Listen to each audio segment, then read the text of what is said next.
No, thank you. Sleepy. Come back in an hour. Need sleepy. Please go away. Let me sleep for the love of God! It's now time for the Billy C. Morning Show, part of the Billy C. Boxing Network. Interact with the show at BillyCBoxing.com.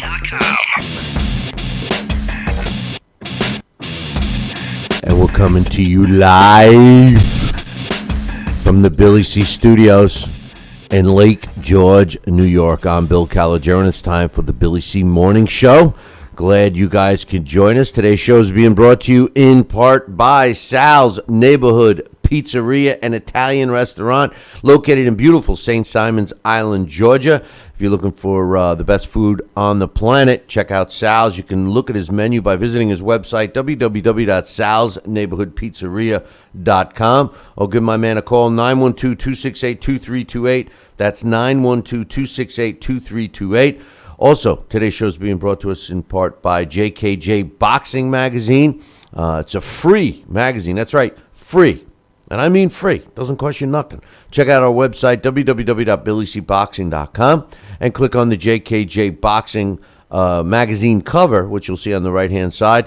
And you can either download it for free, or if you like holding it in your hands, like I do, like this is this month's magazine. It's actually a quarterly. If you like holding it, all you got to do is pay for postage to wherever you might be living, and you'll get it. So visit the website, www.billycboxing.com, and click on the JKJ Boxing banner. Joining me this morning, as usual, is my man, Sal Rocky Senecola. What's up, Sal?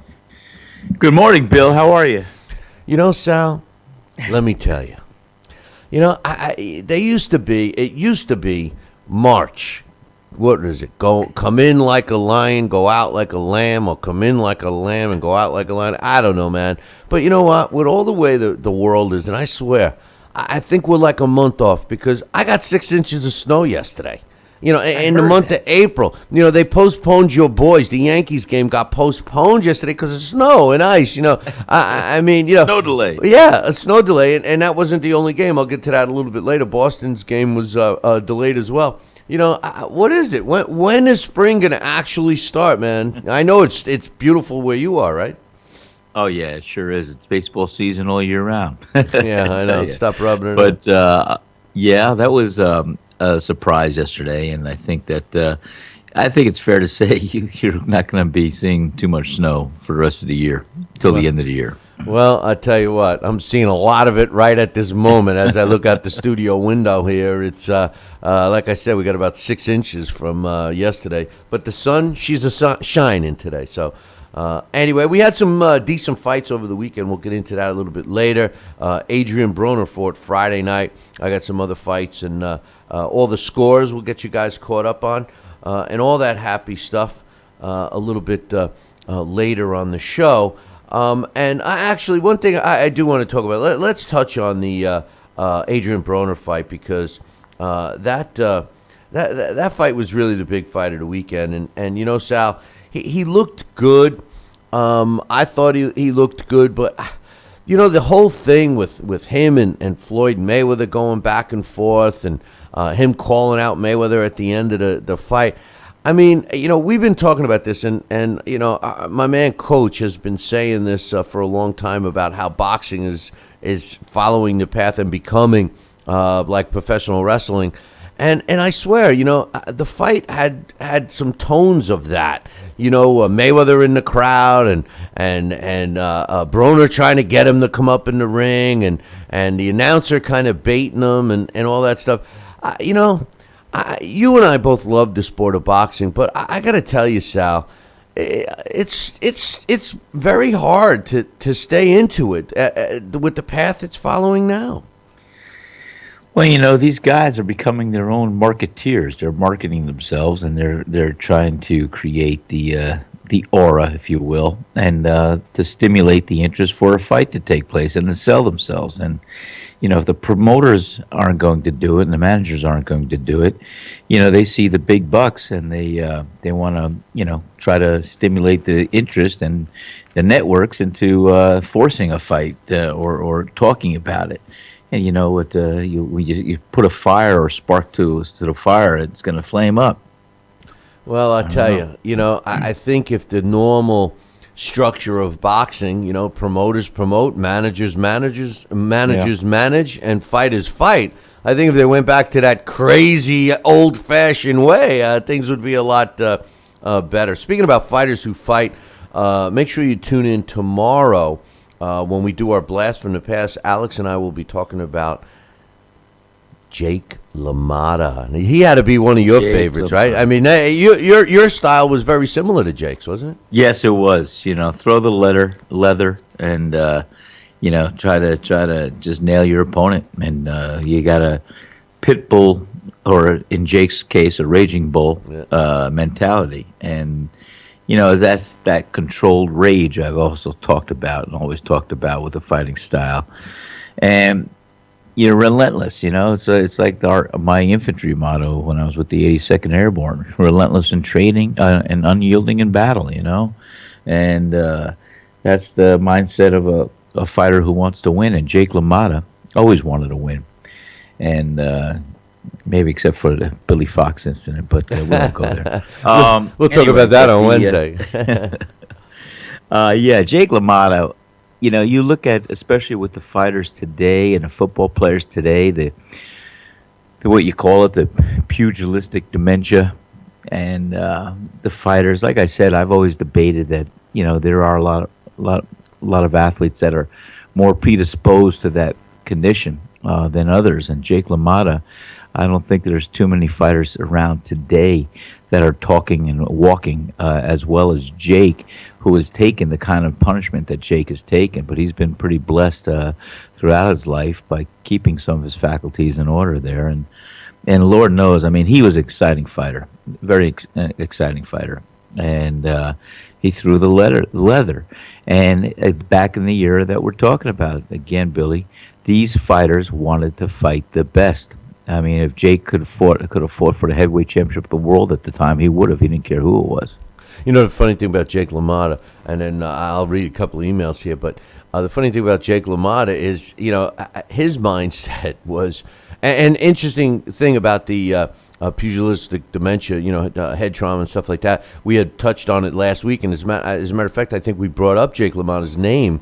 Yeah. When you look at a guy that took that much punishment and virtually shows no side effects, other than just normal aging, he's no spring chicken. He still makes it to the Hall of Fame and stuff. But a guy like him considered it a victory to stay on his feet. Forget about the wins and losses. To him, that whole fight with Sugar Ray Robinson. The whole series. Well, Yeah. I was just going to say, not just one. They fought 6 times, but the one specific fight, he's his victory was that Ray Robinson couldn't take him off his feet. I mean, he's beating the hell out of him. I mean, they didn't call it the Valentine's Day Massacre for anything, for nothing. But bottom line is he couldn't get him off his feet.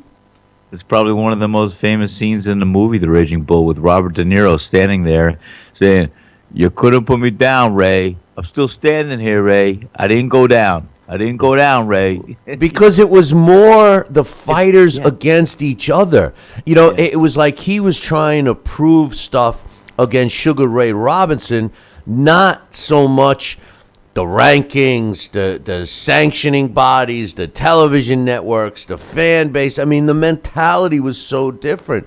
And, at the end of the day, I know these guys got to make money, so I'm not going to be critical of that, but the sport is clearly changing, and even someone like myself, who's been 100% boxing for a long, long time, I'm having a hard time. I'm having a hard time sticking with it because of the way the fight game has come, and really, I'm starting to lean more towards the fans, and some of the younger fans that accept what we're getting and think it's okay.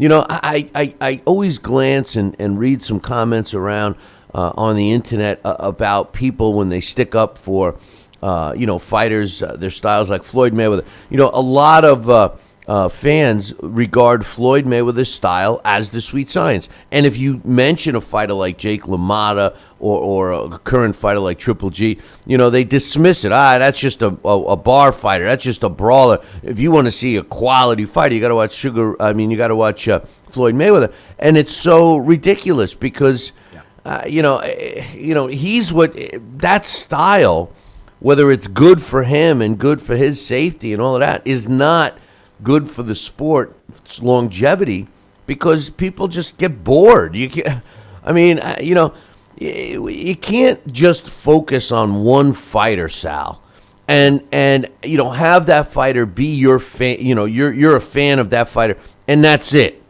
You follow that one fighter. It's not like other team sports. And now, don't get me wrong. You can have a favorite fighter, but you got to love the game. You got to be interested in watching action-packed fights to maintain your interest. When you start following one guy and he's only fighting twice a year, if that, and the style of that fighter is, not really what I would call exciting, how do you expect fans to stay with it, That's true, and certainly you could look at Mayweather and his style, and maybe a diehard fan of Mayweather, might even gravitate to other fighters that try to emulate or try to fight a boxing purist or so, as far as just a hit and not be hit kind of style.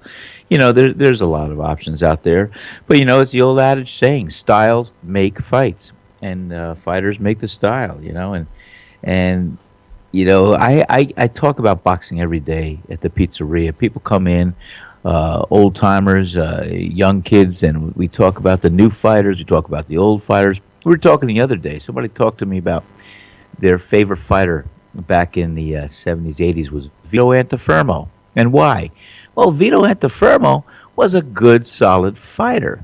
He wasn't great, but he had the heart of a champion. He had the conditioning of a champion. He had the chin of a champion. You put that aside. He didn't have the greatest pop in his punch, but he was durable. He had heart, and he fought there every round. And he was there till the 15th round or the 10th round, wherever kind of fight they were fighting. He even fought Marvin Hagler to a draw. So that says a lot. And I think that was back in the day of the 15-round fights. Yeah, and that's another thing. They stop that. They make it 12-round fights, and they call Those are the championship rounds. They were always said, the 12th, 13th, the 13th, 14th, and 15th rounds. Those were the rounds that the champions evolved. They rose to the occasion. If they were losing or behind, they carried it home for a win. And, you look at Sugar Ray Leonard. We talked about it last week when Angelo Dundee said against Tommy Hearns, "You're blowing it, babe. You better get out there." And boom, he turned it right around. Yeah. And the fights with Muhammad Ali and Joe Frazier. I mean, those were known as the closing rounds. But you got all the feel-good police that say, "Hey, you know what? Because this guy died in the 13th round in the ring, and we got to cut down to 12 rounds. That'll help the safety of the fighter." Well, then we go into the whole thing. Who looks out for the fighter besides the fighter? His corner, the referee, the ringside doctor. I think it's a human interest on across the board. There's some fail-safe stop gaps that should be put in place. Yeah, but I really got upset when they shortened those championship rounds, the 13th, 14th, and 15th. Well, I tell you, and I got to take a break here, Sal, but I tell you, one of the reasons they did shorten, and now, by the way, they call the championships rounds 10, 11, to 12, which is kind of a joke. But, one of the reasons they shortened it was the Boom Boom Mancini Dooku Kim fight. That's right. And I had Boom Boom Mancini on the show several times, and he is against stopping at 12. As much as, it basically ended his career and his whole mindset because of the tragedy, he still believes that fight should be 15 rounds. And he also believes that there is medical proof to show that isn't the indicator that people get hurt. Hold that thought. I'm going to take a short break, and we'll be back in about 2 minutes. The Billy C. Morning Show will be right back. Hey, fight fans, check out KOFantasyBoxing.com. KO Fantasy Boxing is boxing's only trademarked fantasy game. Check it out, www.kofantasyboxing.com. Select your own gym, your own fighters, track them through a season that can last from 3 months to a year, depending upon which league you join. You got to check this out, man. www.kofantasyboxing.com. Join it today. Again, www.kofantasyboxing.com, and tell them Billy C sent ya. Check out BillyCBoxing.com now, or feel the wrath of the mighty mustache. Oh, that hurts. Why are you doing that to my face? I hate you. That's BillyCBoxing.com. Consider this your warning. Now, back to the Billy C Morning Show. Interact with the show at BillyCBoxing.com.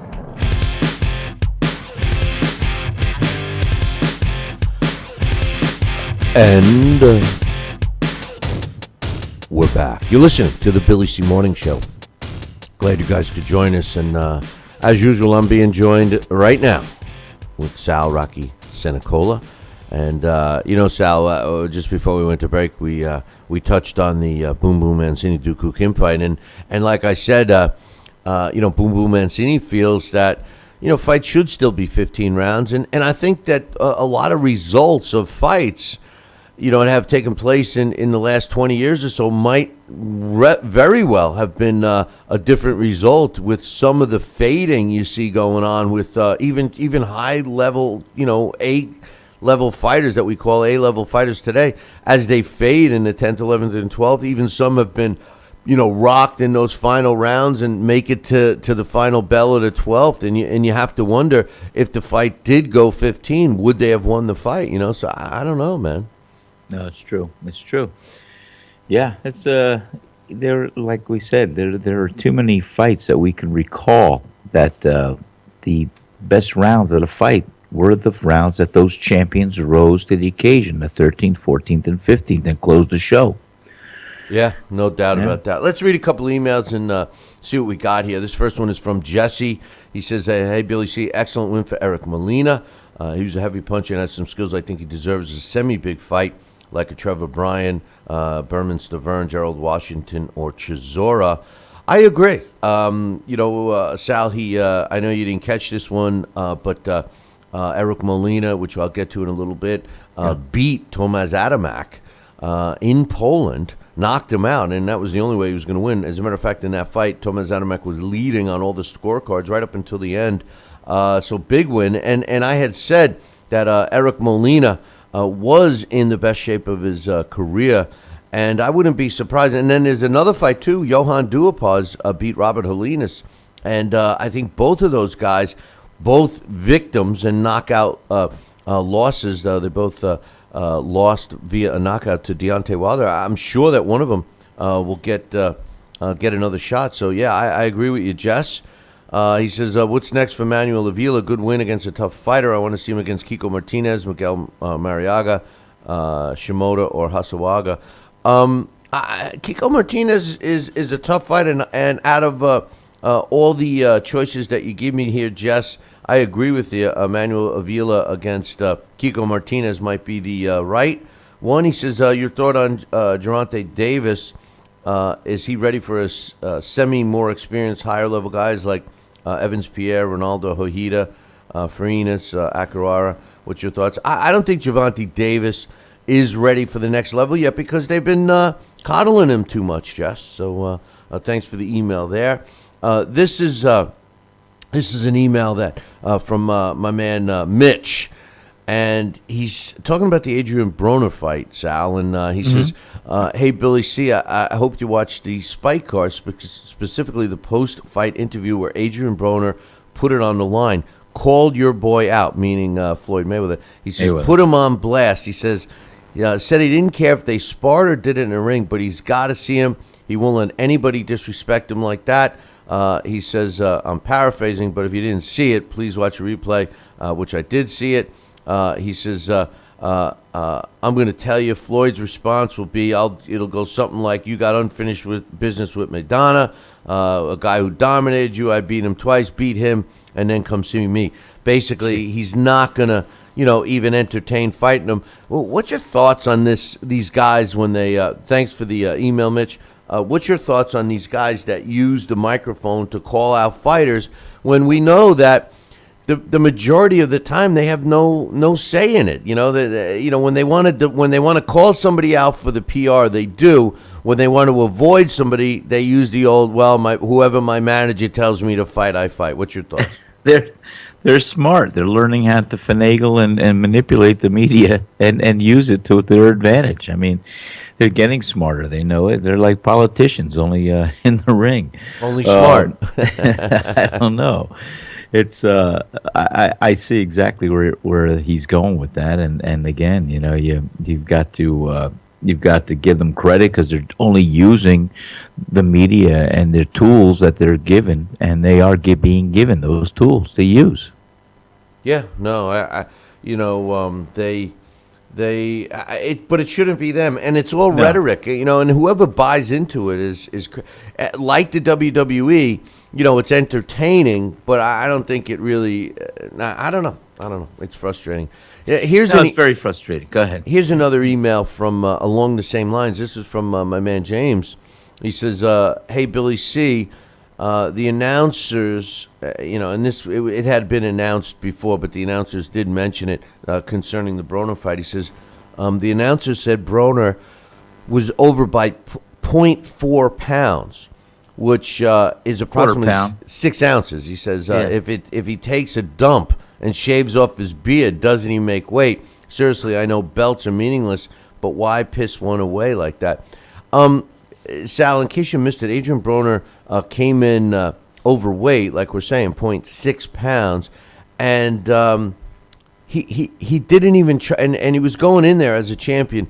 And he didn't even try. He did get on the scale. He stripped down naked, and he did get on the scale and was still overweight. And he didn't try to lose it. He would have had X amount of time. I believe the rules there were 2 hours to lose the weight, and he chose not to. He just guzzled his water and said, "Forget about it. Here's your belt." I mean, why? What would make a fighter? Yeah, what would make a fighter do that? I mean, you're not talking 4 pounds. You're talking, several ounces.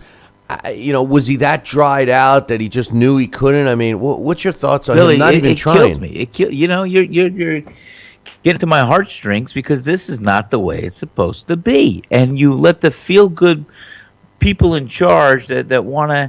The benchmark was lowered years ago.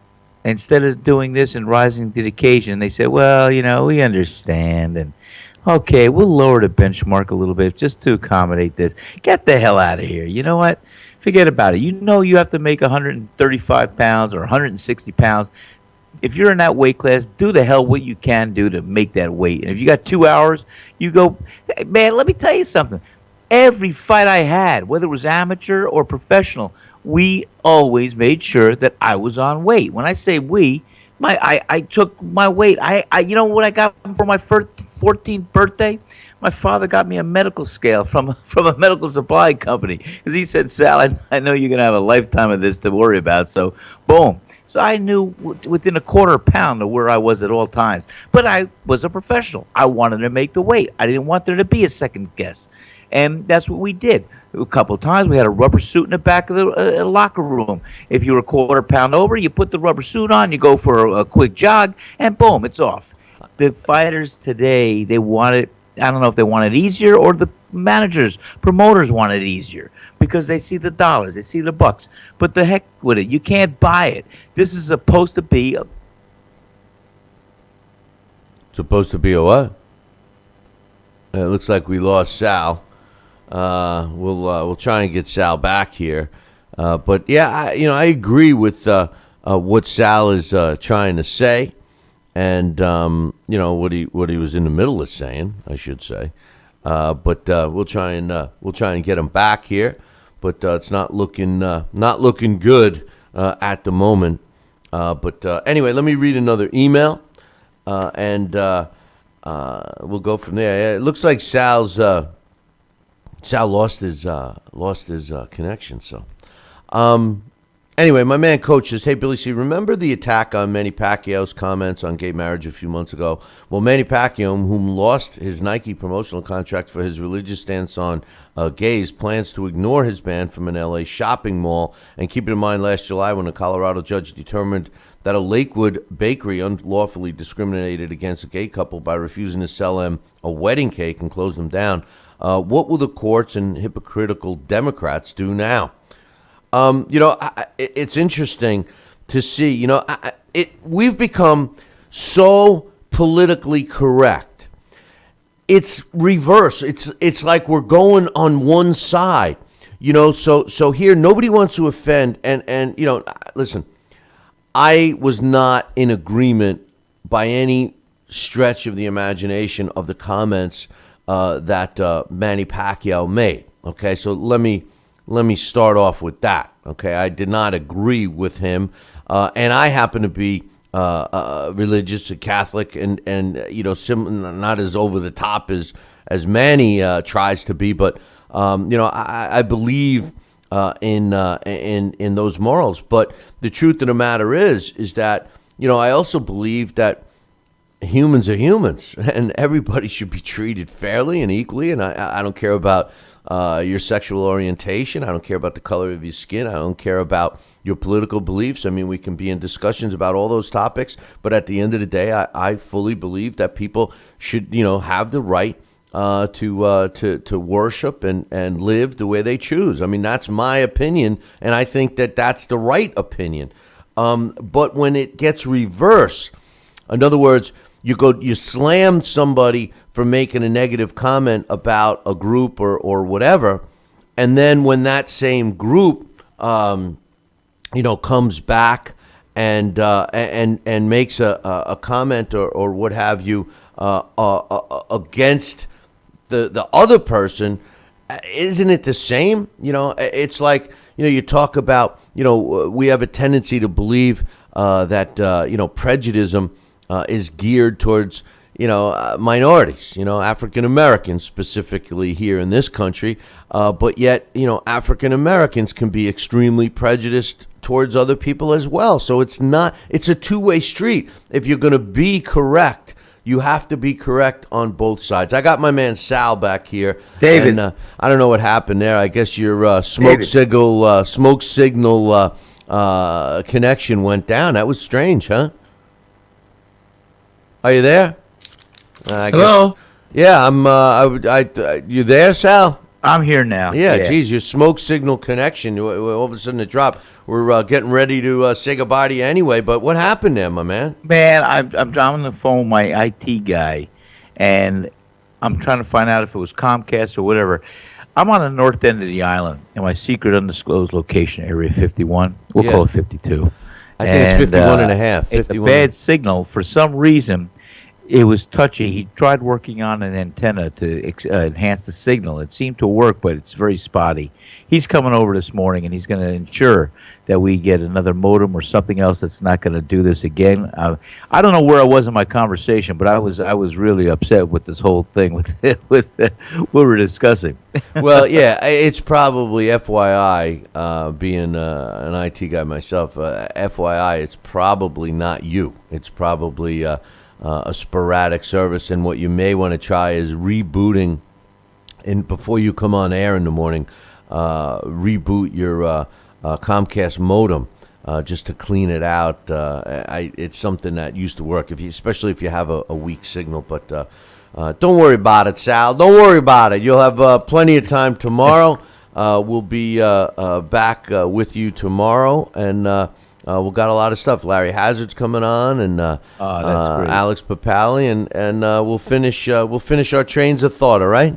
Yeah, I got my notes here, and I'll revisit the Broner fight, but I know he stopped Theopan in the ninth. But well, we got a lot. Hey, tomorrow. listen, we got a lot to talk about this week. We got two huge fights: Timothy Bradley against Manny Pacquiao, and also the fight I'm really looking forward to: Anthony Joshua against Charles Martin. So you and I and the rest of the gang are going to have to talk about that. So we'll look forward to you tomorrow, my man.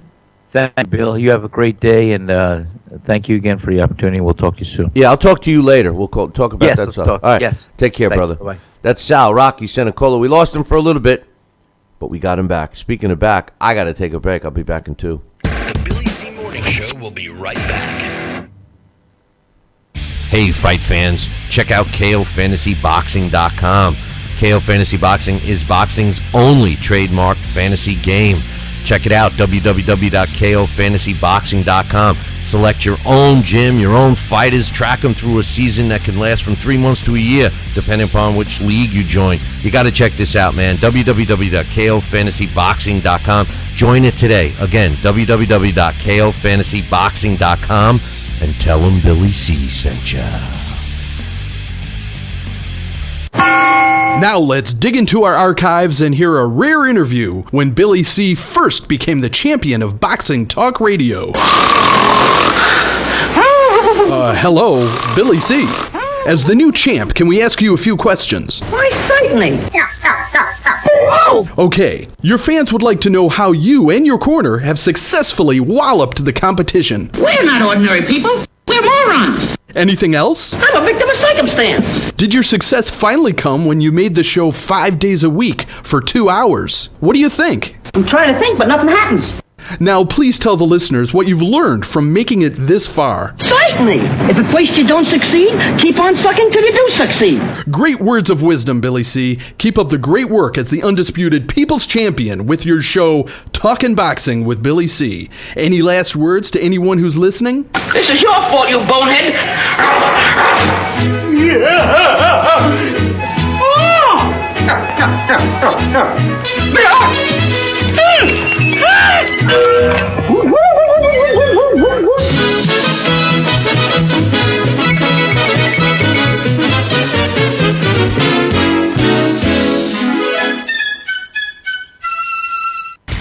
Check out BillyCBoxing.com now, or feel the wrath of the mighty mustache. Oh, that hurts. Why are you doing that to my face? I hate you.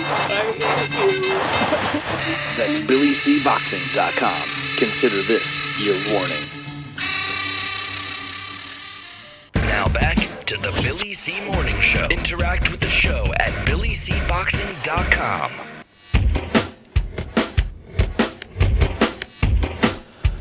And we're back. You're listening to the Talking Boxing with Billy C show.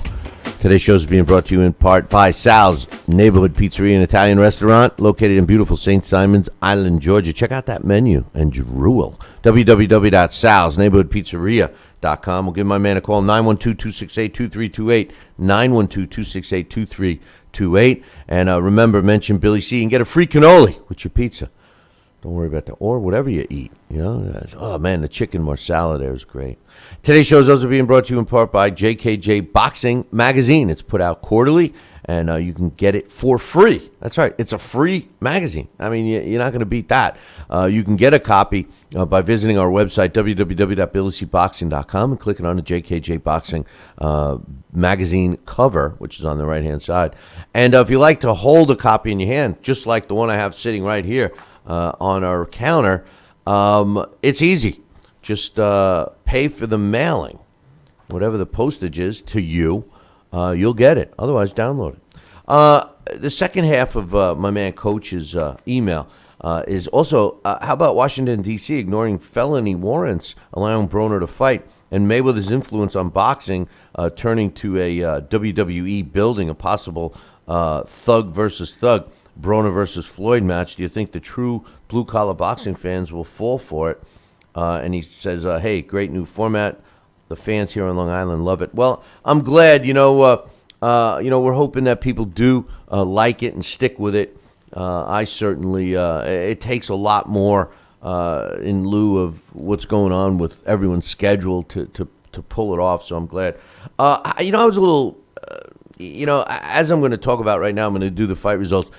They did cut a deal with Adrian Broner, Washington, D.C., to let him fight, and he subsequently did turn himself in. I'll talk about that later.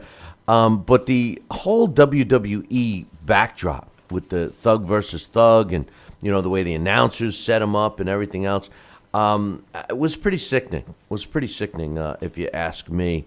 And I think that's one of my biggest issues with the sport today is the fact that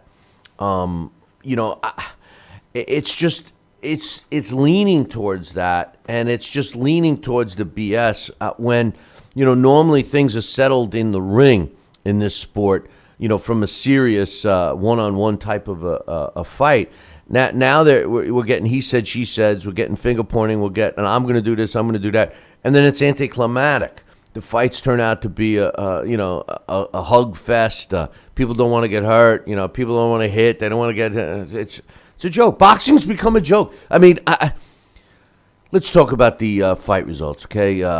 First and foremost, let's talk about the fights on Saturday. Big upset, really. Eric Molina improved to 25-3 with 19 knockouts when he knocked out Tomas Adamek in the 10th round. Adamek drops to 50 wins and 5 losses. According to all the scorecards at the time of the knockout, Tomas Adamek was kind of cruising to a victory. It goes to show you why everybody loves the heavyweight division, because this type of thing can happen at any time. So congratulations to Eric Molina. He was actually in the best shape of his career.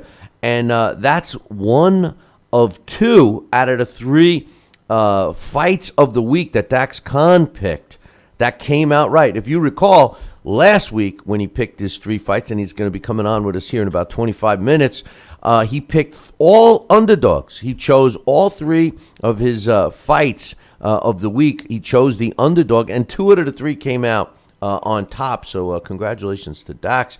As far as Eric the drummer boy Molina, this win sets him up for another big opportunity.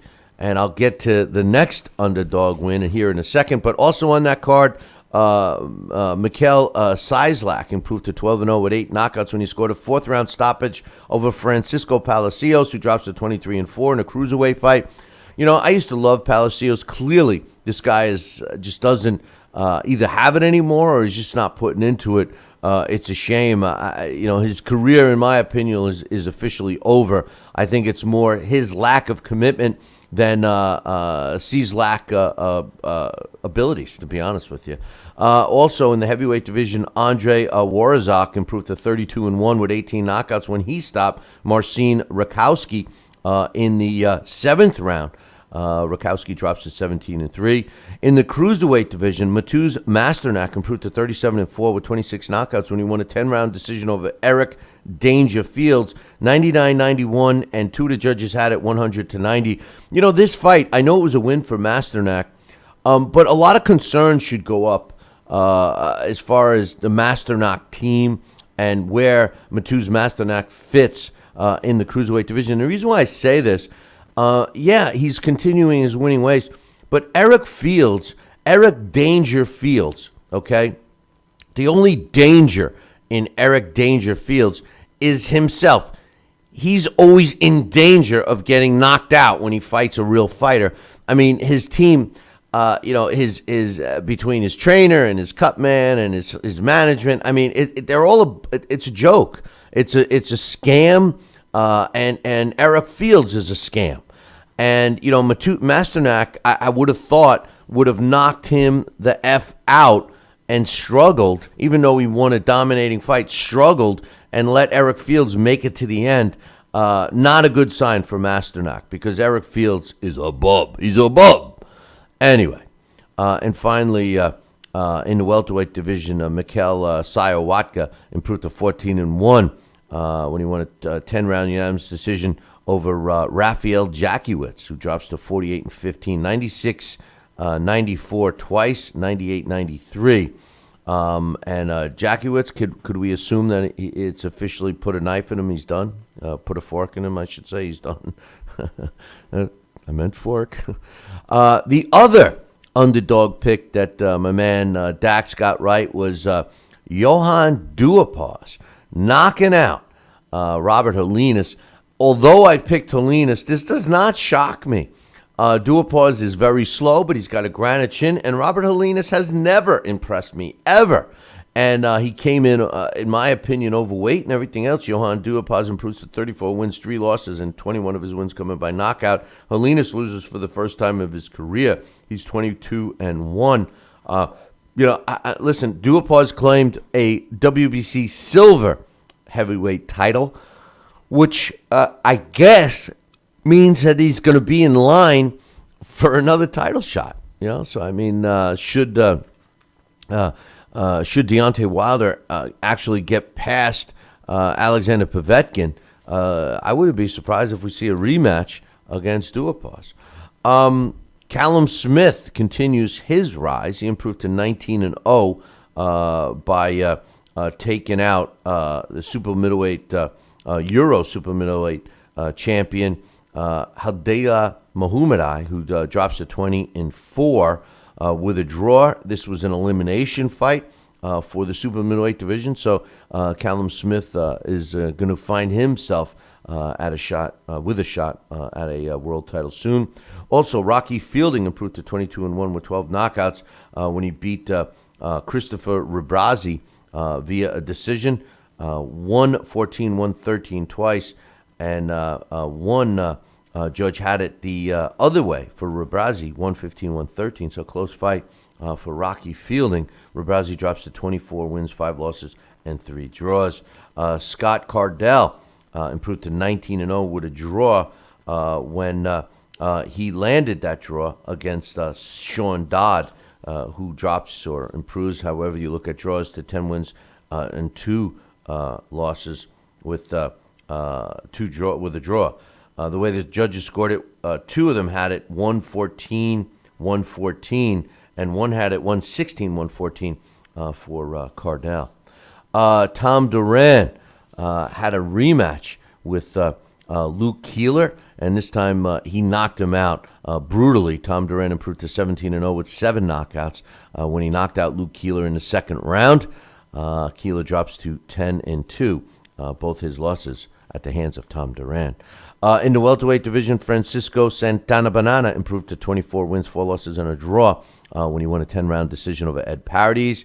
Luis Ramos Jr. improved to 26-2 when he won an 8-round decision over the 38-year-old former world champion, a fighter that I absolutely love to watch but needs to hang him up. I can't remember the last time he won. Cristobal Cruz.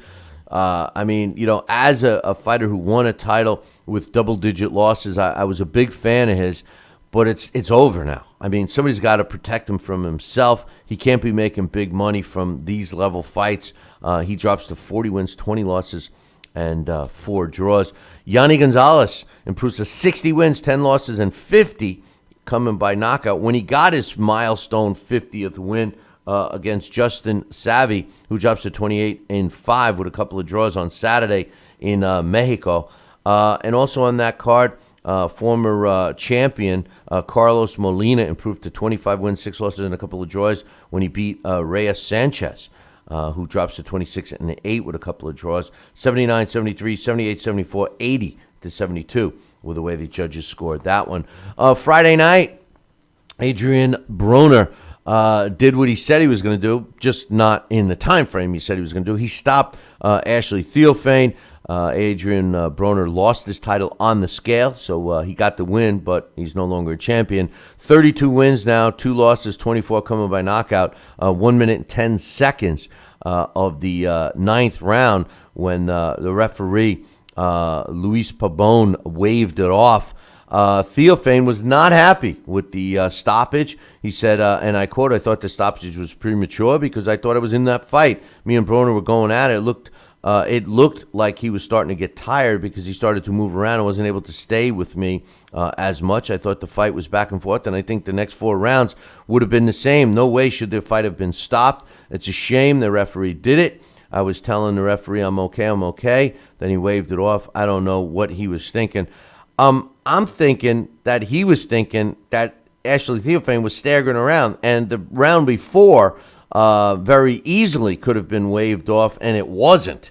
So I think that was a safety issue, and I'm not so sure Theophane should argue. He was staggering around, but I do also agree with Theophane from the sense that I thought Adrian Broner did look like he was starting to tire a little bit. When and if he does fight a guy like Floyd Mayweather, I can't see him maintaining his offensive onslaught. If he doesn't take training more seriously, I think a lot of Adrian Broner's problem is mental. But after his win, he had this to say. Adrian Broner said, as you all know, I've been going through a lot this whole week. And for me to bottle everything up and come in here and get the job done, I just want to give myself a pat on the back. He says, you all know this, somebody that I looked up to, somebody that I admire, took the chance to do an interview and talked bad about me. I don't know how you all look at that, but I don't like it. I wasn't going to do this, but man, that burns from a physical activity. So me and Floyd, he's got to see me. I'm the man at the end of the day, and I come from the streets, the trenches, man, from the bottom, from nothing. I'm talking about water and cornflakes. I come from nothing, and I will never let a man disrespect me like that. So he's got to see me. I don't care if we spar or if we fight. Let's get it on.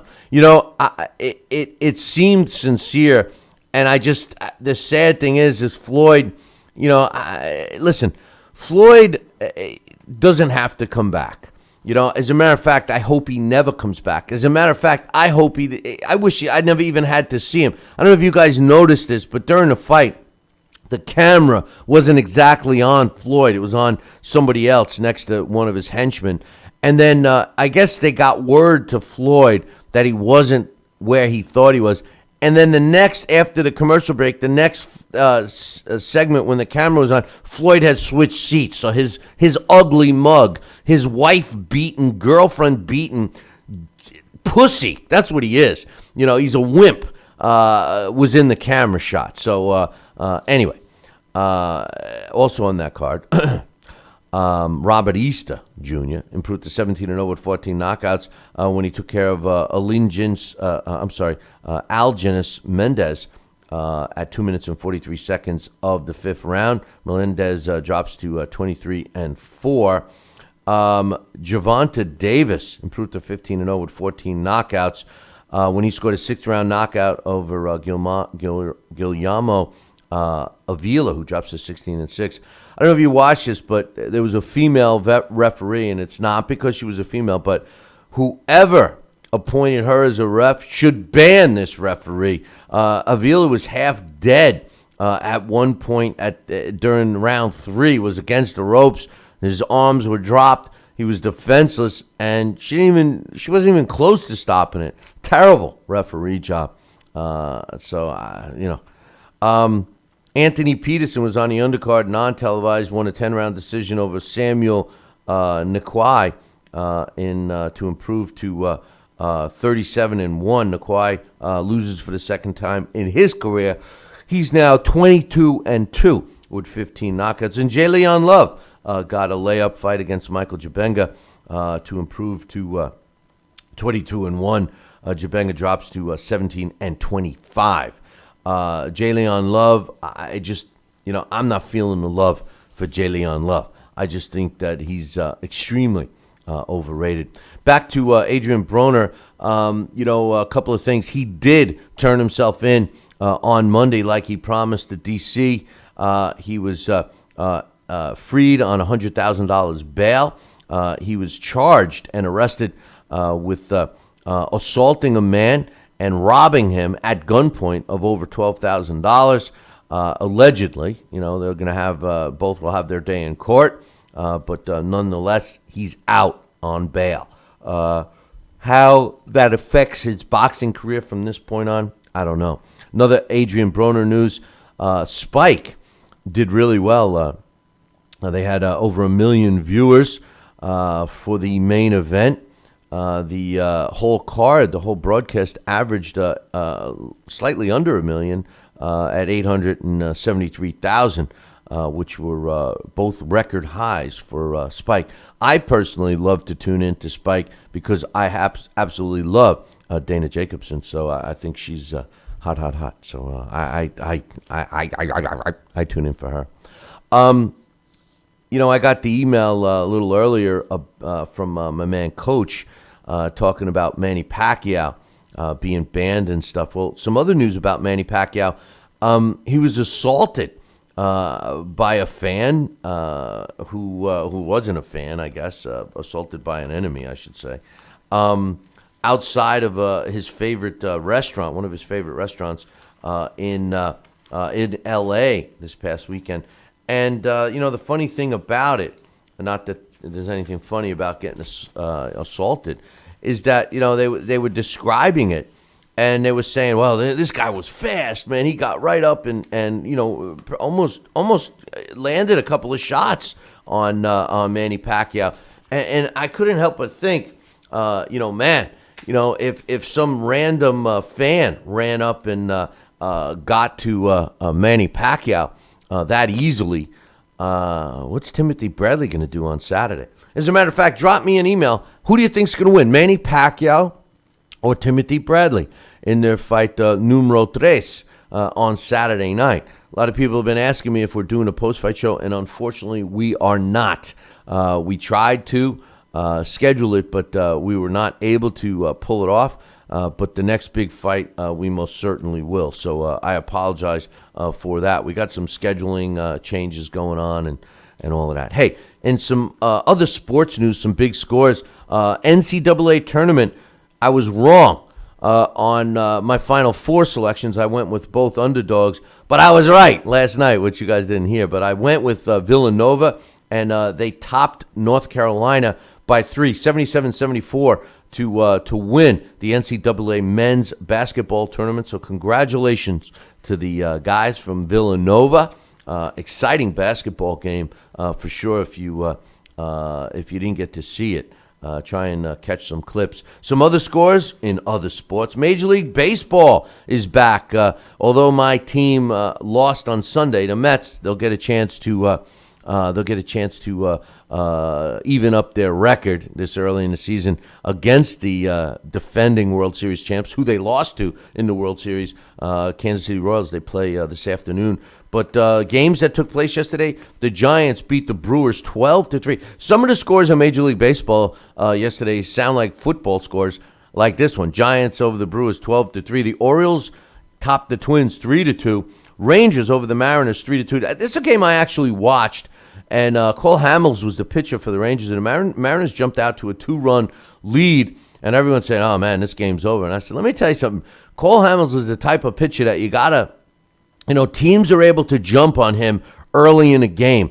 But if you don't put up like 5 runs against Hamels when he's vulnerable in the first 2 or 3 innings, he settles down and he becomes, unhittable, just like he did yesterday. And the Rangers, who got, they got some big bats on that team, eked their way back into the game and took the win 3-2 over the Mariners. It was an exciting game to watch. If you missed that one, you missed a good one. The Nationals get by the Braves. Lucas Duda scores 2 runs or gets 2 ribbies to help the Nationals win over the Braves. The Reds topped the Phillies 6-2. Dodgers 15-0 over the Padres. Dodgers seem to be picking up where they left off last year. Blue Jays 5, Rays 3, Rockies 10, Diamondbacks 5. The Cubbies, a team that I think is going to not only get into the World Series but win it this year, blanks the Angels 9-0. White Sox over the A's 4-3. I'm not so high on the interleague play this early in the season. It kind of sucks. A couple of games that were rained out or technically postponed. One was, both of them actually snowed out. Red Sox Indians and Astros Yankees both postponed. So those games will be made up. Too bad for them. In the NBA, the Pelicans topped the Nets 106-87. Tim Frazier led the way for the Pelicans, 19 points, 2 rebounds, 13 assists. The Cavaliers topped the Hornets 112-103. LeBron James, 31 points, 8 rebounds, 12 assists. The Rockets 118-110 over the Thunder. James Harden, 41 points, my man James. 4 rebounds, 9 assists for James Harden. Big game for him. The Mavericks, 88-78 over the Timberwolves. J.J. Barrera, 21 points, 3 rebounds, 6 assists. Clippers, 114 109 over the Wizards. Chris Paul, 27 points, 3 rebounds, 12 assists. The Magic, 119 over the Grizzlies, 107. Nikolai Vucevic, 25 points, 12 rebounds, 3 assists. The Jazz topped the Suns, 101-86. Gordon Hayward leads the way for the Jazz, 22 points, 5 rebounds, and 5 assists. The Bulls keep their winning ways going, 102-98 over the Bucks. Jimmy Butler, 25 points, 5 rebounds, 8 assists. Pacers top the Knicks, 92-87. Paul George, 20 points, 9 rebounds, 1 assist. Celtics top the Lakers, 107-100. Isaiah Thomas, 26 points, 2 rebounds, 6 assists. And the Warriors keep on winning, 136-111 over the Trailblazers. Who led the way? Of course, Steph Curry, 39 points, 6 rebounds, 7 assists for Steph. In the NHL, Islanders 5, Lightning 2. Love it when my Islanders win. Rangers 4, Blue Jackets win. A lot of people in New York like the Rangers. Not me, but they got the win. Panthers 4, Maple Leafs 3, Blues 5, Coyotes 2, and the Canucks 3-2 over the Kings. I just want to touch on the NFL real quick. I got some more emails and stuff. We got Dax Khan coming up here in about 5 minutes. But in the NFL, the big news in the NFL right now is Colin Kaepernick of the 49ers. There was a lot of discussion about trading Colin, and, there was a couple of teams that were leading the way in terms of interest level. The Browns were one, the Jets were one, and, of course, the Denver Broncos. All right, the Denver Broncos have Mark Sanchez as their best quarterback on the roster now that they obtained from the Eagles. Now, the deal with Colin Kaepernick is, you were able to trade for him and work out a deal prior to the beginning of the week where his salary got guaranteed with the 49ers, I think it's 11.9 or 11.4 million or something like that. And so that kicked in. So the guy is guaranteed that, whether he takes a snap or not. That's the deal he's got in place with the 49ers. Now the Denver Broncos all of a sudden are trying to work out a deal with the 49ers to obtain Colin Kaepernick for, some draft picks. And also they're working out some compensation where the 49ers pick up some of his salary, et cetera, et cetera.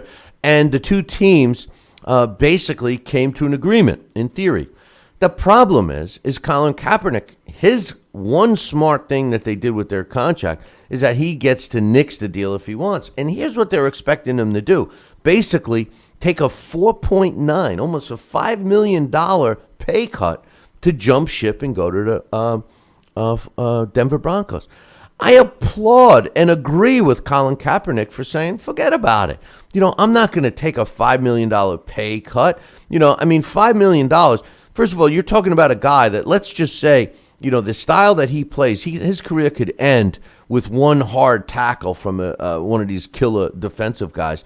And 4.9 million, is a substantial amount of money. I'm not suggesting that his 11.5 or whatever he was getting isn't substantial, but why should he take that cut?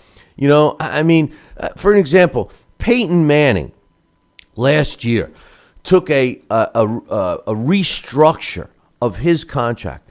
He basically lowered his contract in order to stay on the team as the starter before his injury and maintain some other key players for that team. He restructured $4 million of his contract.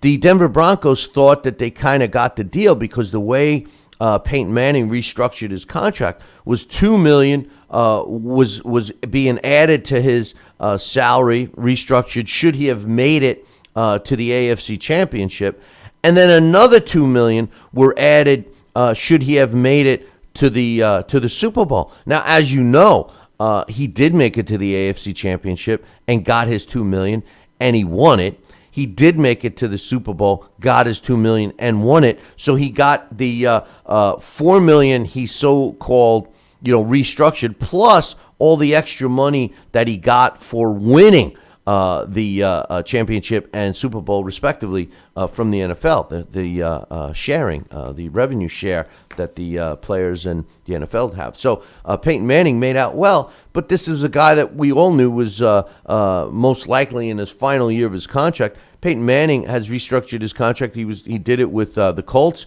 and even Tom Brady,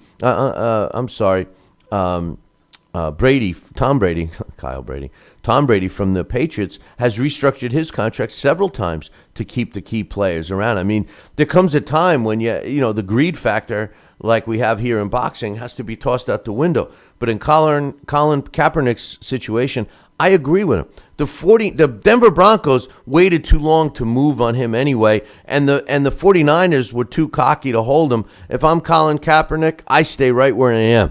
Keep the $5 million, and if he doesn't take a snap, so what? I'll be back in 2. The Billy C. Morning Show will be right back. Join us here for 2 hours as Billy and the gang do what they do best. Every time I start talking about boxing, a white man got to pull Rocky Marciano out their ass. Rocky Marciano was good, but compared to Joe Louis, Rocky Marciano ain't. Beat Joe Lewis's ass. Joe Louis was 75 years old when he fought. Huh? What? We're supposed to be talking boxing. It's Talking Boxing with Billy C. Hey, fight fans, check out KOFantasyBoxing.com. KO Fantasy Boxing is boxing's only trademarked fantasy game. Check it out, www.KOFantasyBoxing.com. Select your own gym, your own fighters, track them through a season that can last from 3 months to a year, depending upon which league you join. You got to check this out, man. www.KOFantasyBoxing.com. Join it today. Again, www.KOFantasyBoxing.com, and tell them Billy C sent ya.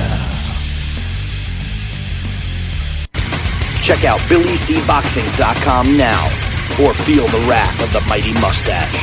Oh, that hurts. Why are you doing that to my face? I hate you. That's BillyCBoxing.com. Consider this your warning. Now back to the Billy C. Morning Show, part of the Billy C. Boxing Network. Interact with the show at BillyCBoxing.com.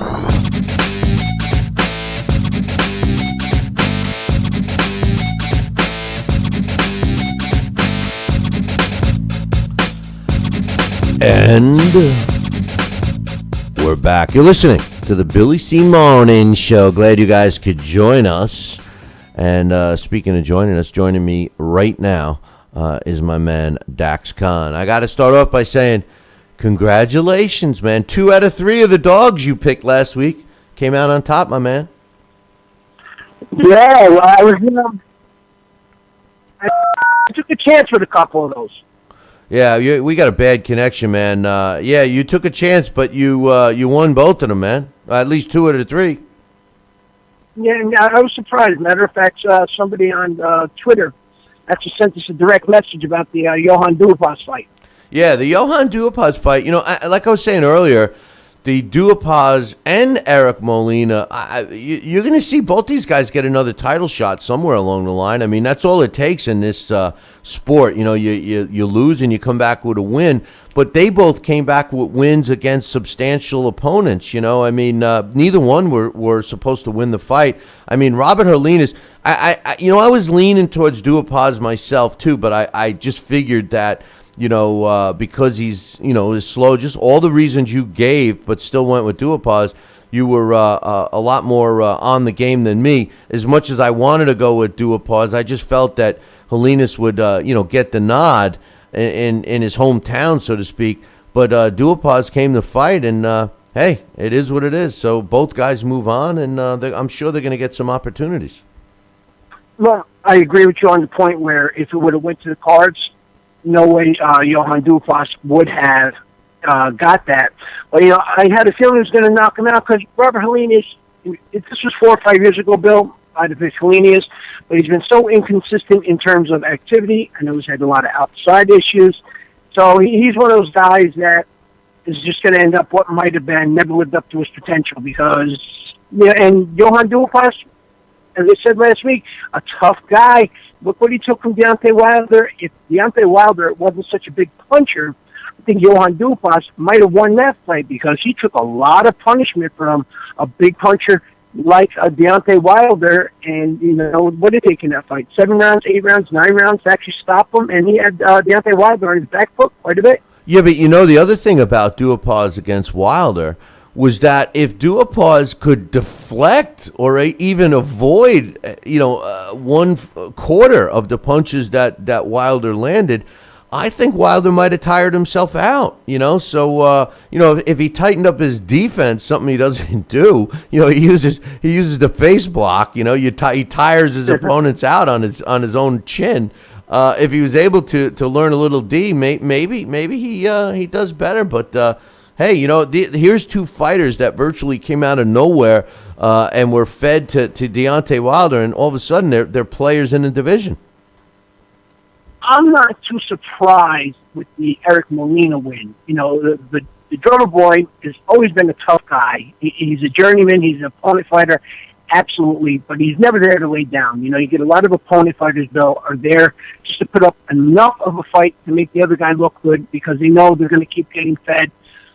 They're going to keep getting fed fights, and that's how they make their living. Molina, he's there to try to win. He's just, slightly lacking. Adamak, he's shown to be faded in his last few fights in the last couple of years. Even the ones he's won haven't been really all that sensational. Yeah, no doubt. Well, what's your 3 fights this week? I could almost guess which ones they are. All right, well, yeah, probably. You can't probably say without me saying. We're going to do the 2 fights on the Saturday's HBO pay-per-view, the Arthur Abraham versus Gilberto Ramirez for Abraham's WBO Super Welterweight title. Then, of course, we're going to do the main event, Manny Pacquiao versus Timothy Bradley, which is scheduled to be the 3rd and final meeting. And then on Showtime, we're going to do the IBF heavyweight title bout between Charles Martin and Anthony Joshua for Martin's belt. Sounds good. Who are you starting with? All right, we're going to start off with Abraham and Ramirez. All right, man. Tell us what you think. All right. The pros on Arthur Abraham, of course, his level of competition. Abraham has fought the who's who from middleweight to super middleweight. He's as tough as they come. Remember, this is a guy who defended his title with a broken jaw for pretty much most of the fight. And we're talking like 8 or 9 rounds against a big puncher who was then in his prime, Edison Miranda. He's got a high, tight defense. Makes it hard to land clean. He knows all the veteran tricks. He knows how to get guys to wear themselves down, with that high guard. He takes a lot of punches on the arms and on the forearms. Not so much the side of the arms where, you see a lot of guys who get hit on the side of the arms and later on they're arm weary. Arthur Abraham keeps them up high and tight. He even keeps it, where he blocks the sides there. And that really deters guys when you add in his confidence. Arthur Abraham actually oozes confidence. Borderline cocky. And when you're not really getting anywhere with somebody like that, that kind of checks you halfway through the fight. Especially when, you're going in against a younger fighter. The pros on Ramirez is he has power. He's an aggressive fighter. He has a solid chin. He works the body, especially for a young fighter working the body. It's surprising. A lot of young guys don't do that as well as Ramirez does. He knows the basics to punish that body, and then the head will be open. He can also, he's the bigger fighter. He's fought as high as light heavyweight unofficially. I know he can come into the ring on fight night well over the 175-pound maximum for the light heavyweight limit. That's going to be an advantage against the smaller Abraham. The cons on Abraham gets stuck in one gear. Again, he looks to drag opponents to deep waters, hoping to slow down. But if he can't get that knockout, he's so far behind on points, he's going to lose. And he's not the fastest guy in the world. He's also showing some signs of aging. He suffered his first stoppage loss a few fights ago. Conor Ramirez, lack of quality competition. Ramirez has had an easy schedule in the 7 years as a pro. The best fighters on his resume are journeymen. Tough journeymen, but journeymen nonetheless. Those fighters were supposed to make him look good. They took him the distance, and they really didn't dominate him either. He's also pretty one-dimensional like Abraham, but unlike Abraham, who fights that way by choice, Ramirez has yet to show he can be the complete package. My final thought and prediction on this one, Bill, I was going to go with the champion Abraham, but seeing how he's aged, and he's on Ramirez territory, unless it's supposed to stoppage, he's not going to get the win on the card. So I'm going to have to go with the challenger, Gilberto Ramirez, officially.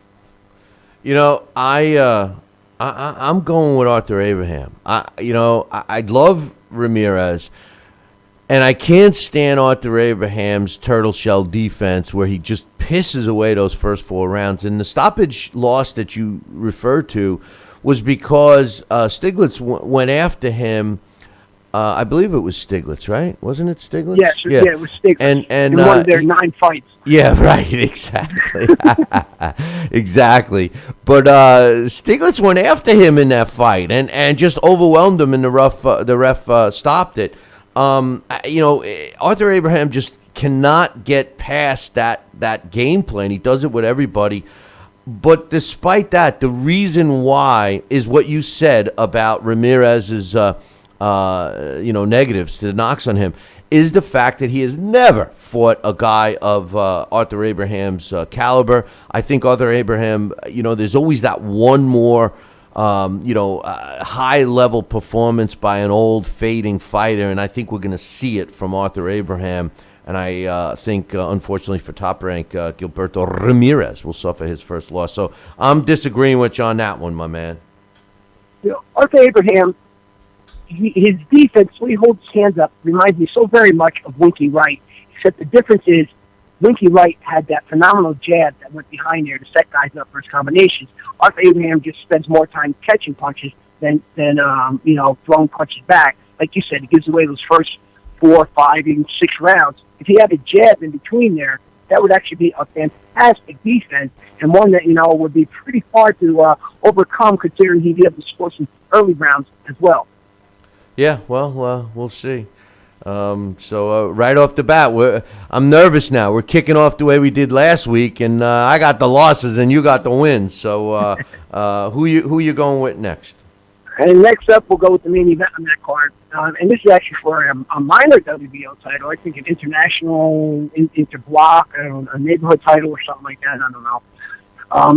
It's going to be, of course, Manny Pacquiao against Timothy Bradley in their third and hopefully final meeting. How do you see that? The pros on Manny Pacquiao, super high output at his best and lightning speed. His hands and his feet are just so quick when he's on his game. It's hard to keep your eyes even focused on him. His defense is then his offense because guys spend so much time defending the nonstop onslaught. I always think about Joshua Claudi's comments after their fight this is the first fight I ever actually felt I lost because I just could not let my guard open or else I knew I was going to get 2, 3, and 4 punches. Pacquiao punches at odd angles. You never know where the punches are coming from, and he's doing it with that valiant speed. Again, he's almost impossible to defend against. Even if you weather the storm and hope he slows down, you're taking a big gamble. The pros on Bradley, fundamentally sound as any fighter we've seen in the last 2 eras. He's also very composed in the ring, even under pressure. Bradley's an elite boxer. He has to be because he's shown to have a lack of punching power to stop opponents in their track.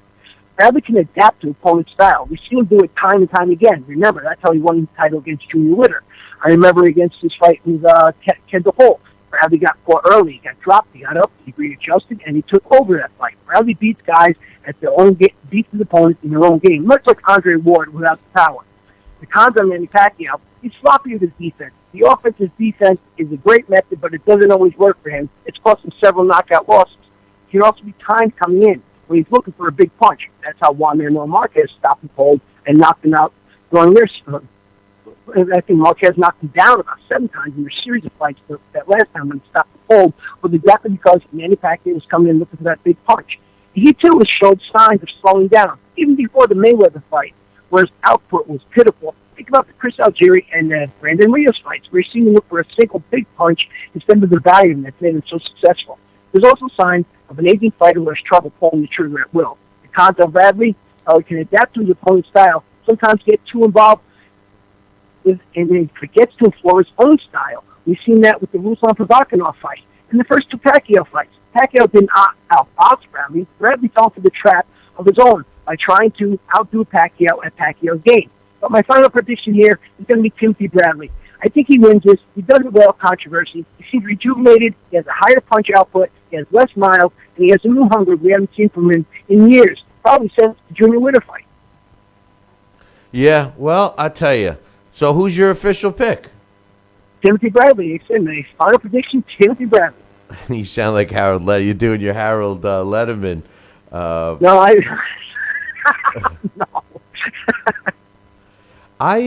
no. As much as I think that Timothy Bradley seems to, and I was wrong again, Billy C. I was wrong again with the addition of Teddy Atlas. But whatever Kool-Aid he's given Timothy Bradley, I think it's working. Timothy Bradley did seem a little more disciplined, not getting sucked into that brawl that he used to be so easy to get sucked into, under the tutelage of Teddy Atlas. I think Teddy Atlas also learned that he couldn't break down and reteach Timothy Bradley. I think he learned that from his time with Alexander Povetkin. So with that said, I think we're going to see Timothy Bradley, probably the best Timothy Bradley we've ever seen, I think, on Saturday night. But as much as I think that Timothy Bradley, and I wouldn't be surprised if Timothy Bradley wins, especially in lieu of all the distractions, even though Manny Pacquiao claims to thrive on distractions, and we've seen him before, and it doesn't seem to affect him. And despite him coming off of the injury, now remember, this is the first fight since his shoulder injury when he fought Mayweather. I just believe that Manny Pacquiao is going to win this fight. I'm picking Manny Pacquiao, and I do believe, still, from my original prediction last year, even though it seems like we got the wrestle WWE call out between Adrian Broner and Floyd Mayweather, even though Floyd Mayweather might fight the winner of Andre Berto and Victor Ortiz, as an easy 50th win. I just have this feeling that Manny Pacquiao will beat Timothy Bradley for the second of the 3 times and then go on to fight Floyd Mayweather. I think it's in the cards, and that's why I'm picking Manny Pacquiao. I'm picking Manny Pacquiao over Timothy Bradley via a decision. You brought up a good point with the trainer. Sal made reference to it earlier about what we spoke about last week when we were saying how, certain trainers, even if you don't like them, some guys just know the right thing to say. And as you referenced to, I think that Teddy Atlas, knowing some of his past mistakes, and even though it's an unorthodox way that he's comes across things, the fireman thing is never going to live down. Him and Timothy Bradley just seem to work well together, and Bradley seems to thrive off of Teddy's energy. If anything, Teddy has energy. A lot of people, Bill, are against this fight. They're complaining about it, whether or not they're just not fans of Timothy Bradley, which I never understand why he never doesn't get the respect he deserves. Or, they just think that Manny Pacquiao, because of the Mayweather fight, he's going to put in another hard performance. But the point of the matter is, we should be appreciative here. You have 2 genuine top 5 pound-for-pound fighters going at it. And we don't get that often in this sport. So when people complain about top 5 pound-for-pound fighters going at it, baffles me. I that is such a true statement, because that's the difference. You see, I'm not suggesting that Manny Pacquiao is a better fighter than Floyd, but what I admire about Pacquiao versus Floyd is that Manny Pacquiao clearly, in my opinion, has taken the tougher fights. Yeah, you can argue that he, a lot of people always throw in your face, well, he picks opponents coming off a loss and all of this stuff. But at the end of the day, I think it all comes in perspective with this particular fight. Both Manny Pacquiao and Floyd Mayweather claimed that these were their last fights. Who does Floyd pick? Andre Berto. Who does Pacquiao pick? Timothy Bradley. And like you just said, these are 2 guys that are arguably pound-for-pound top 10 fighters fighting each other, something Floyd Mayweather has never done in the last decade, has even considered fighting another pound-for-pound ranked fighter. So I applaud Manny Pacquiao for this, and whether he wins, whether he loses, whether this fight ends up as a draw, this is what I think. Fights like this and reasons like I'm giving is why I feel at the end of the day, at the end of the careers of both, even despite Mayweather beating Pacquiao, assuming they never fight again, I think Pacquiao will finish higher in the all-time greatness because of the risks he did take and the challenges that he put on himself versus the lack of challenges and 0 risks that Floyd Mayweather took.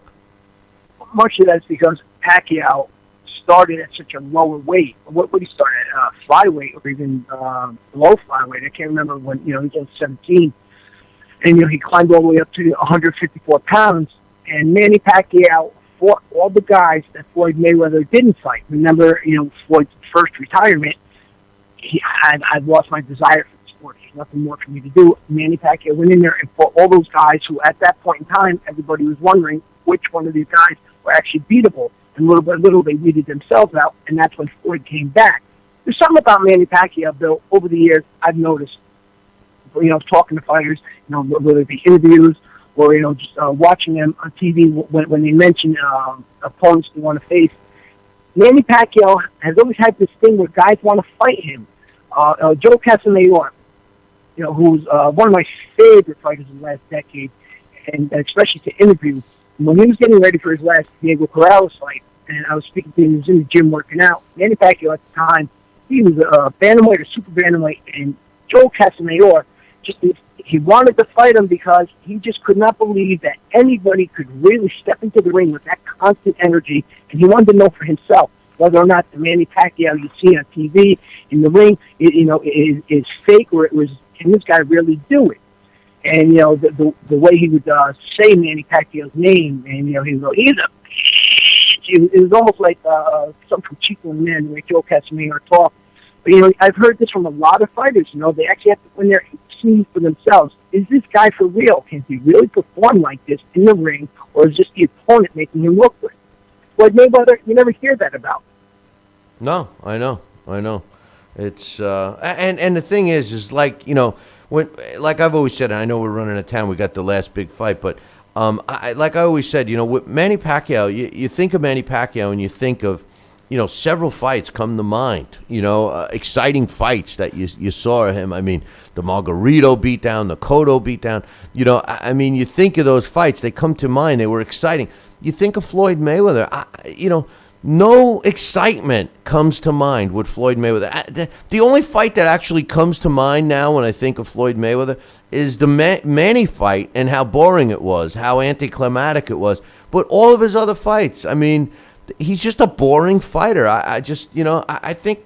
Listen, I'll tell it like it is. The reason why a lot of people like him, I believe, it's racial. I think a lot of people put their racial preference when they deal with Floyd Mayweather. It's sad to say, but all of that should be out the window. You should judge a fighter based on excitement level, performance level, abilities, all those things. There's no question that Floyd has top-notch ability, but he's certainly not exciting. But anyway, that's a whole nother story. Final fight, Charles Martin against Anthony Joshua. Like you saving this for the third one to pick, I think it's appropriate because, to me, this is the most significant fight of the weekend. Absolutely it is. And Floyd Mayweather was exciting at one point in time until he got past the 140-pound division. But, all right, last fight here, is the IBF heavyweight title fight between Charles Martin and Anthony Joshua. The pros on Anthony Joshua, the pros on Charles Martin is he's strong, he's confident, he has a huge punch. While not very experienced boxer, remember, just about 5 years ago, he was still an amateur and not an elite one either. So what he brings in terms of experience shocked guys who expect a true brawler because he is, a better than average boxer. He's also faster than most expect for a guy who's 6'5" and runs, comes in usually about 240, 245 pound range. The pros on Anthony Joshua, he's an elite amateur boxer. Again, he's an Olympian, of course. He's had access for a lot of years to the best training available in Europe. Becoming an Olympian, you have to be around it, all the time from when you're a child. So Anthony Joshua, he was built for this moment. When you go into the Olympics and you win a world title, and you win an Olympic gold medal, Bill, that gives you just as much experience on a big stage than any world title fight in the professionals because you're being watched by the world, not just by a certain amount of fans. Now, the cons on Charles Martin is he has a lack of big fight experience. And because Joshua has been in the Olympics and seen by the world, Charles Martin is really an amateur in terms of this type of experience. The Glasgow fight was his biggest fight to date, and Glasgow lost on an injury. Charles Martin's biggest opponent, biggest name to date, and biggest win to date, other than Glasgow, was Joey DeWecco. After the Glasgow fight, remember, Charles Martin didn't even seem, he seemed shocked himself that it happened, and he didn't even know how to react to it when he was in the post-fight interview, when Jim Gray asked him about the punch missing. So that's how much power I have. Charles Martin's like a fish out of water at this level. The confident Anthony Joshua, he can get stuck in first gear, mainly because he's never had to get out of it to win. But it's still a bad habit for young fighters to walk through so many opponents if they stay in that first tier for too long, especially in the heavyweight division. We know what can happen. One punch can end it all. His chin is questionable. Even though he's been buzzed and shook it off a few times, Joshua has never been caught more than 2 or 3 times by a guy who is the size of Charles Martin. But my final prediction here is going to be Anthony Joshua. Even though the chin is questionable, Bill, he took some solid punches from Dillian White, who I think might be a bigger puncher than Charles Martin, and maybe a better boxer. Joshua handled it well, had that, and the fact that Anthony Joshua is going to be at home with an arena full of 80 to 100,000 fans screaming his name, he's going to be comfortable. Charles Martin, he's not going to know how to handle this. The pressure's going to get to him, and Anthony Joshua is going to walk away with the world title. I agree. I'm picking Anthony Joshua, although I think that the hometown crowd is going to be added pressure on Joshua. I actually think he's going to start off a little stiff and nervous, and until he gets that first buzz shot, he's not going to get comfortable. But once he does get comfortable, maybe after the second or third round, I think his skill set, just like you alluded to earlier, will control the fight. Charles Martin may be a heavy-handed puncher, but like you said, Joey DeWedgeko is shouldn't even be in the heavyweight division. If the guy, he looks like the Pillsbury Doughboy. I mean, if he lost weight, he's the way his size is, he should be a middleweight or a super middleweight at best. And the fight against Glasgow clearly was a victory due to the injury. Charles Martin also doesn't seem to have much boxing skill. He seems slow. His guard isn't perfect. I think it's going to be a perfect opponent for Anthony Joshua, who's technically sound but still young. I mean, and I think, just like you said, Dax, the biggest question mark and biggest weakness that Anthony Joshua has is his chin, and Charles Martin is a heavy-handed puncher. So, I mean, this is not a layup fight. I would not be shocked if Charles Martin wins this fight by knockout, but I'm picking Anthony Joshua. Yeah, no, and especially in the heavyweight division when you got guys that size and can punch like that, it wouldn't be a shock at all. But, I have to disagree on that one part with, you saying that that's going to be added pressure for him at home. A lot of people, even though, they get mad and they'll say, well, this isn't the amateurs. There is no bigger stage than fighting for an Olympic gold medal in front of the world. It's bigger than 100,000 people in an arena because it's the world, and the world is watching you. And when you've been on that stage more than one time, and you have to fight through those whole Olympics, and you have to fight in the box office, all that you've learned how to deal with that pressure. And that's what I think the big advantage is going to be. And we definitely know if it goes to the scorecards, Charles Martin has no chance of winning that one. So, this is why I'm going with Anthony Joshua. But you're 100% correct. In the heavyweight division, you never know what can happen, and one punch is all it takes. Look at last weekend. Right, exactly. Dax, great job, and we'll be looking forward to you next time, my man. Absolutely, and everybody enjoy the week, and look forward to a great weekend of fights. There you go. Thanks, Dax. We'll talk soon. That's my man, Dax Khan. You can check out his column up on BillyCBoxing.com. Hey, listen, we are doing a live show tomorrow, programming note, but this week some things came up. We will not be doing a show on Thursday or Friday, and we'll be back on Tuesday. I apologize for that. This is a daily morning show, but we're in the process of doing some new things that are all going to be good for the show. And as a result, the timing isn't right. So just a programming note, we will be doing a live show tomorrow, but then we'll be back a week from today, next Tuesday. Hey, one last thing I want to mention today before we pack it in. I got one more email. Now, I do have some other emails that we're going to get to tomorrow. So if you sent an email or a comment or a question or whatever, don't worry. As long as you email me, Billy at TalkinBoxing, that's TalkinBoxing.com, we will get to them. I got one from Jack D and another one from my man Joel that we'll touch base on tomorrow. But as we close here today, I got one from Raheem. This one's a football question. He says, good morning, Billy C. He says, I'd like to know why your Jets didn't keep Tim Tebow and why the media tends to downplay his great winning ways as a quarterback when he was at Florida, and when he took the Broncos from out of the playoffs into the playoffs and beating the Steelers in the first round with his game-winning touchdown in OT. The Jets had a proven winner who could take a team to the top and could have done it with the Jets. Tebow, if the Broncos kept him with their great defense, could have won multiple Super Bowls, but instead released him to take Manning. Why the hate for Tebow? I'd like to get your opinion. Tebow and Mayweather are great athletes and inspiring role models that the public likes to hate, and that to me is such a shame. Interesting points, Raheem. First of all, I think Tim Tebow is a role model for the way he lives and everything else, and how he's kept his nose clean. I think Floyd Mayweather is nowhere close to being a role model in any way, shape, or form. Although I think that Floyd Mayweather's talent level in his sport, in his field of play, is at the top, where Tim Tebow is not.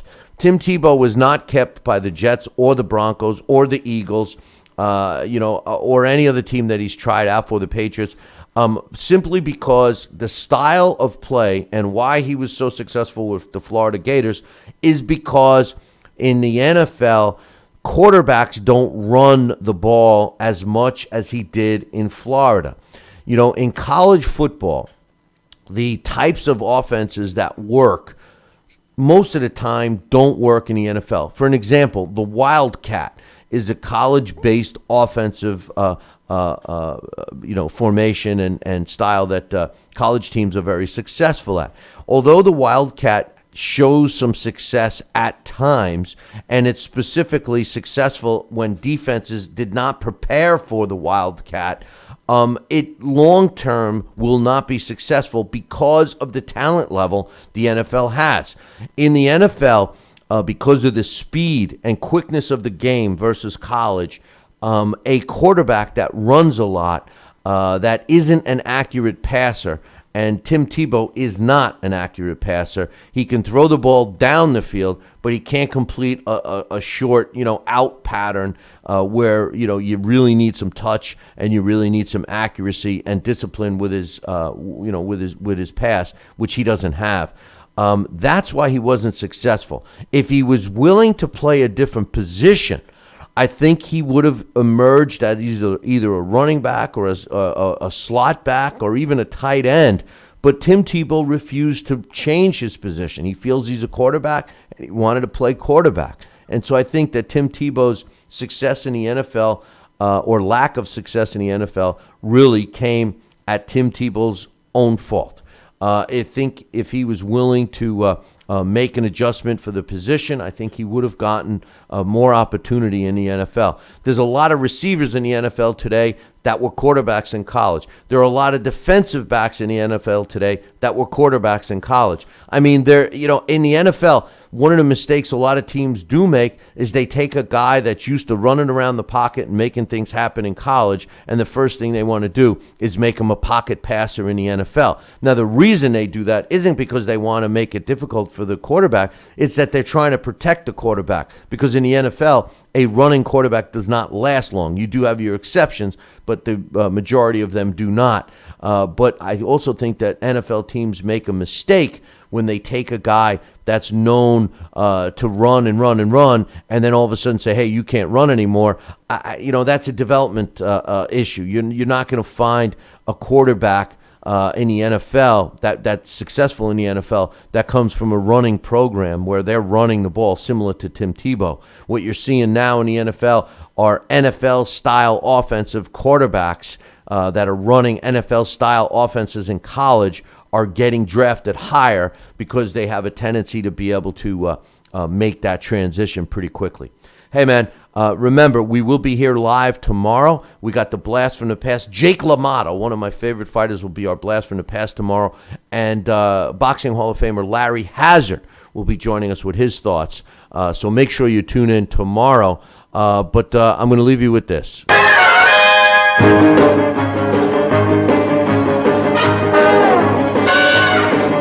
Don't forget to tune in tomorrow morning. Same bad time, same bad channel. Until then, ciao, baby.